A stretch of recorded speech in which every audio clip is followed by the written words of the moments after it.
पुढे पाहूयात इतरही राजकीय घडामोडी। फोटोग्राफी करणारा मुख्यमंत्री झाला की गोंधळ होतो असं म्हणत उपमुख्यमंत्री फडणवीसांनी नाव न घेता उद्धव ठाकरेंवर निशाणा साधला।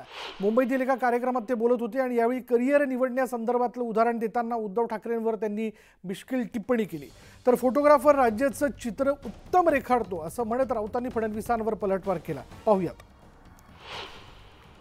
मेरा विश्वास, मुझे विश्वास है कि जिस प्रकार से मैंने आपको देखा है, आप सच में जो अपना पैशन है, क्योंकि मैंने आपको उस समय भी देखा है जिस समय आप कॉर्पोरेटर नहीं थे, उस समय भी देखा है जब आप एक चुनाव हारे थे और दूसरे चुनाव की तैयारी कर रहे थे और फिर आप चुनकर आए, तो सचमुच आपने अपने पैशन को अपने करियर के रूप में बनाया।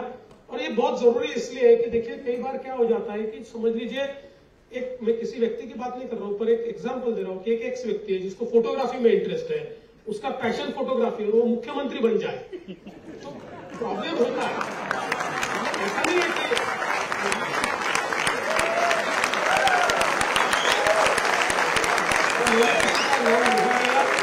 ये कोई राजनीतिक कार्यक्रम नहीं है, मैंने किसी का नाम नहीं लिया, मैं केवल एग्जाम्पल के तौर पर कह रहा हूं।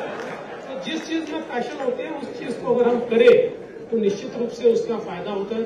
फोटोग्राफर उत्तम फोटोग्राफर असला की महाराष्ट्राचे चित्र उत्तम काढलं जातं आणि त्याने ते चित्र काढलेलं आहे आणि ते चित्र इतकं विदारक आहे महाराष्ट्राचं आणि म्हणून लोकसभेत तुमचा पराभव झाला। त्याच्यामुळे त्यांना अडचण होणारच। देवेंद्र फडणवीस हे आता महाराष्ट्राच्या राजकारणात दखलपात्र राहिलेले नाहीत, इतकंच मी सांगू शकतो। तर राऊतांच्या टीकेला प्रत्युत्तर देत आशिष शेलारांनी समाचार घेतला। मला असं वाटतं की संजय राऊत यांच्यावर आता कोणी अदखलपात्र गुन्हा करत नाहीत, इतकेच महाराष्ट्रात